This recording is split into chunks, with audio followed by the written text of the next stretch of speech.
Welcome to the 700 Club. There are limits to presidential power, and that's the signal the Supreme Court sent to Joe Biden yesterday.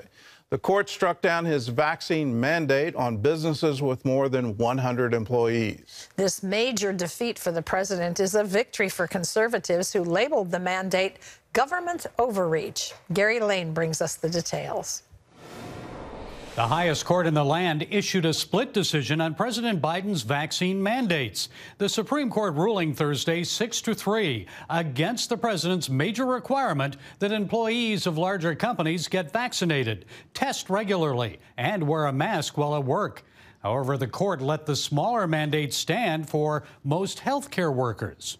Senator Rand Paul told CBN News the court got it right on the employer mandate because he says it was clearly unconstitutional. Even Biden, in advance of this, was saying it probably wasn't constitutional, so he did it anyway, which is kind of ridiculous. But no, I think this is really the court telling the president that there are limits to his powers. The court made its decision based on constitutional merits. Justice Neil Gorsuch argued the vaccine mandate issue is a matter of who decides policy. The president's regulatory agency, the Occupational Safety and Health Administration, or OSHA, or other branches of the government. He wrote, quote, "The answer is clear. Under the law as it stands today, that power rests with the states and Congress, not OSHA." In an unsigned opinion, conservative court justices argued, quote, "OSHA has never before imposed such a mandate, nor has Congress. Indeed, although Congress has enacted significant legislation addressing the COVID-19 pandemic, it has declined to enact any measure similar to what OSHA has promulgated here." In their dissenting opinion, the liberal justices Breyer, Kagan, and Sotomayor argued that the court itself, not the executive branch of government, was overreaching by substituting its judgment for that of health experts. Republicans celebrated the ruling. But President Biden said he was disappointed that the court blocked common sense, life-saving requirements, grounded squarely in both science and the law. This was a step that we announced and we had every intention of implementing because we knew that it was the point where putting in place requirements in the workplace would help get more people vaccinated. The good news is that a number of companies have already decided to do that and do that successfully. On a 5-4 vote, Chief Justice Roberts and Justice Brett Kavanaugh joined the three liberal justices in allowing the vaccine mandate for healthcare workers to proceed. It's applied to providers receiving federal Medicare and Medicaid funding and affects some 10.4 million workers around the country. Medical and religious exemptions are still allowed. The president praised the court for that decision, saying it will save lives. Gary Lane, CBN News. Well, with us now is Michael Sheetzel. He's the senior fellow at the Robertson Center for Constitutional Law at Regent University. Conservatives have called this government overreach. So tell us what would have been the implications if the court had upheld the directive? Well, Gordon, first, before I answer that question, I just want to say last week that, we drew it up just like this, didn't we? The court came out and said OSHA doesn't have this power. And the reason that OSHA doesn't have this power is because it's simply not in the statute that Congress passed detailing OSHA's powers. And so if OSHA were allowed, if the court had come down the other way and said that that OSHA has this power because of some vague or ambiguous language, then we worry about what agencies would do with that power. There's a lot of discretion with what agencies do. And if agencies can take ambiguous language and pass regulations that may arguably fit inside with that on major issues of policy, then they can do just about anything. And as Neil Gorsuch pointed out in his concurrence yesterday, he used the oft-quoted line that Congress doesn't hide elephants in mouse holes. We don't allow the agencies to pass major issues of policy on vague or ambiguous language. Congress must be clear. So it's important that the court came down the way that it did. All right, so coming out of this, we should actually say this is a fairly narrow ruling, saying that this has to do with regulatory power as opposed to congressional power.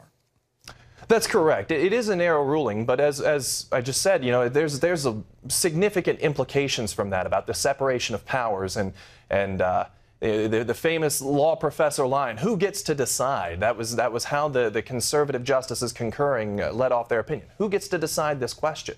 So while it is a narrow holding, it has tremendously large implications.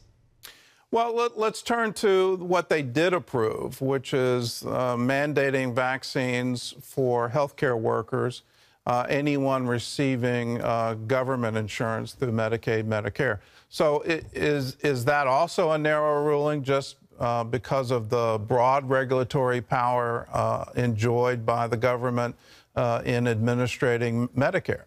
It is a fairly narrow ruling, and if you look at the difference, it's kind of shocking. Well, I guess it's not shocking, but it's important to look at how the court leads off both of these opinions. And they lead off both of these opinions by talking about historical precedent. What has the agency traditionally been able to do? What has OSHA traditionally been able to regulate? And what has the Department of Health and Human Services and the Center for Medicare and Medicaid Services been able to regulate? So because DHHS and CMS, Center for Medicare and Medicaid, has been able to pass similar types of mandates before, the court allowed them to move forward on that. So it's really about the historical precedents that the agency sets. All right, well, help me, I guess, make sense of it to people who aren't lawyers and walk me through it. The Fifth Circuit said this was a clear government overreach and they put a ban on it. Then the Sixth Circuit came on top of the Fifth Circuit and said no. It was a split decision, 2-1. But they said no, this is okay under the current OSHA law and they moved the block. And now we come up to the Supreme Court, and it seems to be decided, frankly, on the political outlook of the justice. So help me make sense of this, because it seems like our court system has become political. Well, that's a very interesting observation. I would caution against reaching the conclusion that the courts are political. I may get laughed at by people for that, but I think ultimately what this is decided on is on the basis of judicial philosophy. And it seems that the justices that were more inclined to uphold OSHA's mandate were more about deferring to the agency's authority to determine what is an occupational hazard and what is not. Whereas the justices that struck it down were more inclined to say, no, we get to decide how far the scope of your power extends. And if your power allows you to make these sorts of determinations, then perhaps we'll defer to those holdings or those conclusions. But we're not going to defer to your conclusion about how far your power stretches. So it's really a difference, not necessarily in politics, but in judicial philosophy. Well, let's turn to the minority opinion on the employers with more than 100 employees. They're talking that the majority is ignoring science. Is there any irony to their questions during the oral argument that seem to be ignoring science? And is there any irony to looking at the current Omicron variant that's breaking through all the vaccines? Are they following science? Well, it's certainly an unfortunate backdrop, but what we really should focus on is that the court was simply trying to defer to what OSHA was saying. The justices in the dissent were far more measured in their opinion than they were in oral argument, and they should be lauded for that, for making sure that they got things right, at least when they wrote the opinion. It is a little bit troubling to see the statements that were made at oral argument and the questions that were made, that we were operating on some demonstrably untrue premises. Well, let's turn to the future now. Do you anticipate Congress, a bill coming before Congress to expand OSHA and actually put it into law that OSHA has this power? Absolutely not. And the Senate's already voted to say OSHA doesn't have this power and shouldn't have this power. And as we talked about last week, the president has been squabbling with some of the more moderate centrist members of Congress in his own party. So it doesn't seem that I don't foresee the Senate particularly being willing to give this president more power when he's been, frankly, reckless with what he does have. Well, Michael, thank you for the insight. Thank you. I've got to point out you were right a week ago. You handicapped the court with remarkable accuracy. You predicted that they would strike down the mandate for employers, but also uphold the mandate for healthcare workers. So kudos to you. Great prediction. Well, thank you, sir. And I take no credit for that, though. This was a pretty easy case. Okay. Thank you very much. In other news, for the first time in history, the United Nations General Assembly has established a permanent commission of inquiry into one of its member states. As Chris Mitchell reports from Jerusalem, that member state is Israel. The unprecedented UN decision puts Israel under almost perpetual investigation, covering sovereign Israel, the West Bank, and Gaza. Well, I'm not aware of a commission of inquiry at the Human Rights Council that has been unlimited. Hillel Neuer, head of UN Watch, says the idea for the commission started during Israel's war with Hamas last May. You have the UN dedicating millions of dollars to targeting one single country, Israel. And keep in mind, this is not something to support peace, human rights, or justice. This is something to empower Hamas. We've seen it before. Hamas is the first supporter of these commissions of inquiry. After the Taliban takeover of Afghanistan, the UN held an urgent session, but declined to adopt a commission of inquiry into the Taliban's human rights abuses affecting hundreds of thousands of Afghans. This commission is one of a kind. It is unlimited in its scope. It has budgeted for millions of dollars. It's unique in that regard. It is going to look both at the hostilities that happened in May, but also at so-called systematic discrimination, which we know for certain, I would say, that they intend to be accusing Israel of the blood libel of apartheid, to accuse Israel alone of being a racist state. Neuer believes those appointed to the commission expose its bias. The chair of the inquiry is Navi Pillay. She was the former UN human rights chief. She has said that Israel treats international law with, quote, perpetual disdain. She has also accused Israel of being an apartheid state. So she's meant to be the impartial chair of this inquiry. It's a farce. The commission must submit a report each year to the Human Rights Council and General Assembly. While the U.S. voted against the resolution, the Biden administration has rejoined the Human Rights Council after the Trump administration pulled out. Neuer says the U.S. has an opportunity. We hope that they will call out the absurdity of members on the council like Cuba, China, Russia, Venezuela. Most of these countries have never had a single investigation or inquiry. That's wrong. The U.S. needs to take leadership. We need to press our representatives, our presidents, our secretaries of state to speak out and stand up for the right thing. Chris Mitchell, CBN News, Jerusalem. Well, let's go back in history. Just 7 years ago, back in 2014, 100 congressmen signed a letter, an open letter, to the United Nations Human Rights Council. The head of that council, Navi Pillay, is now the current head of this brand new organization. And it's a permanent organization from the UN whose sole purpose is to investigate Israel's first time in the history of the UN this has happened.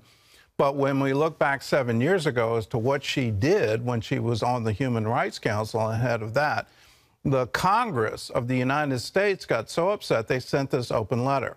The United Nations Human Rights Council simply cannot be taken seriously as a human rights organization when it establishes a commission of inquiry to unjustly probe alleged war crimes and violations of international law by the nation defending its citizens from rocket attacks and terror tunnels, rather than the terrorist group whose depravity makes a policy of using its citizens as human shields while its terror commanders flee to fortified bunkers.